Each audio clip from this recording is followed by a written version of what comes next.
Actually, last week in Rome in our symposium, somebody from University of Bari presented that a mill that processes 50 tons of olives a day can generate enough electricity to power 1,400 homes for that day. You can do the math. What's the savings there? 30,000 euros a day. Upfront investment, yes, but you pay it off in a few years. So there's solutions there. Let's see if we can do it. I think we can. Nature rewards, I like that. I'm gonna make a t-shirt. Nature rewards. And we'll get the reward after we see what we're doing to recover and rebuild what we've destroyed. Not for us, for the generations to come. We're done. We left our mark, and as Peter said, we have our footprint.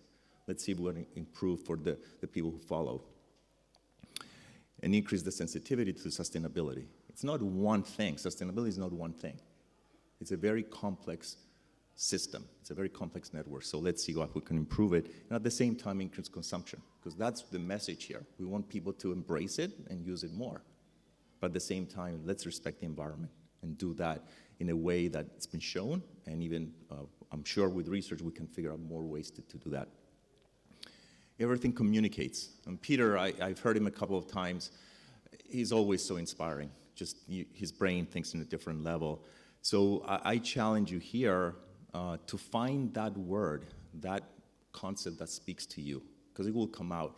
When Andonis was speaking yesterday, I sat there and I said, I'm going to close my ears.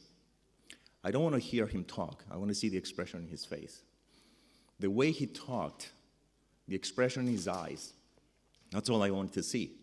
So think how you can do that and communicate to others. It's in there. You'll find it. Look, if you don't believe me, try the experiment. Talk to Andonis about what he wanted to do and how he's done it. His eyes just say it all. That's what we need to find. So we can leave our footsteps going forward in this grove, as Peter said. Today, memory, a fascinating thing.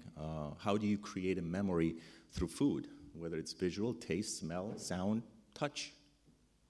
Anecdote, I was in Puglia 2019. I tested an olive oil that brought me back 45 years when my grandmother was making salad, because it reminded me of those little fresh greens that she would put on the salad.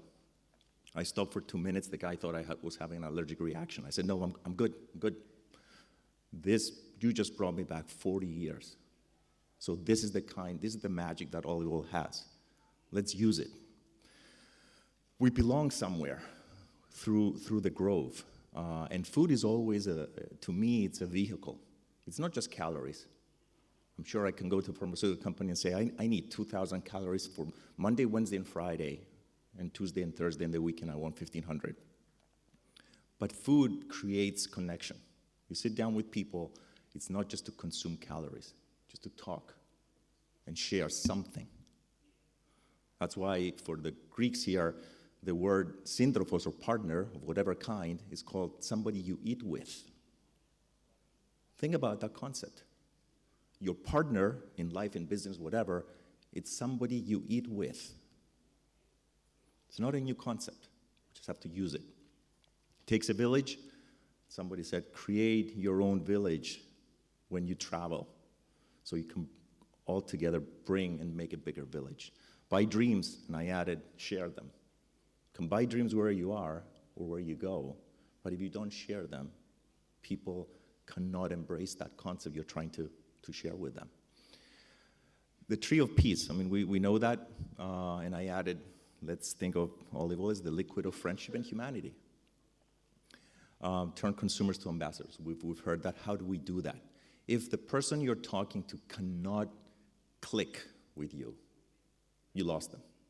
You have a couple of minutes to bring them with you. So think how you're going to do that.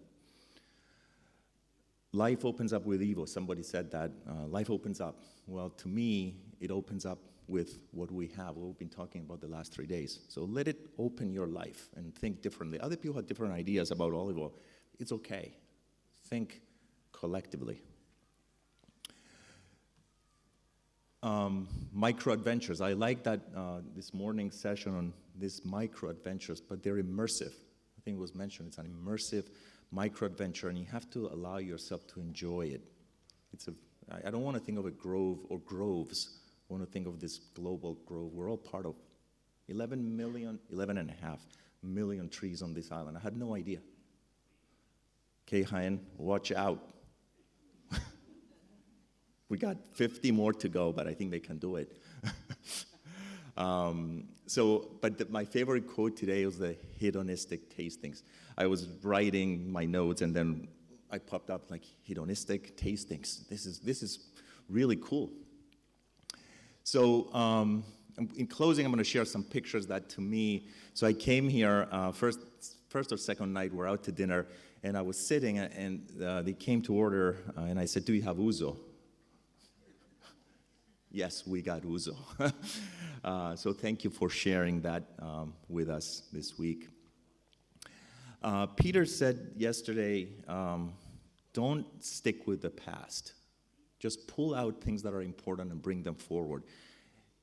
But it's one thing to bring those things forward, but if your back is where you should be looking, you have to turn around. My first visit to Sigri ever was a few days ago, and I'm standing, I'm listening to what to what Antonis is saying, and then I turn around, and I could see what his vision was. Think years from now, the trees overlooking this beautiful color of blue. So sometimes it's behind us, we just have to turn around and look at it. We're not Gen Alpha, me and my friend Paco, but we're Gen Evo. When I saw that picture I showed to Peter, I said, here we are, living the life of the phone, recording everything, and somebody caught us, and I figured we're Gen Evo. So thank you very much for the last few days.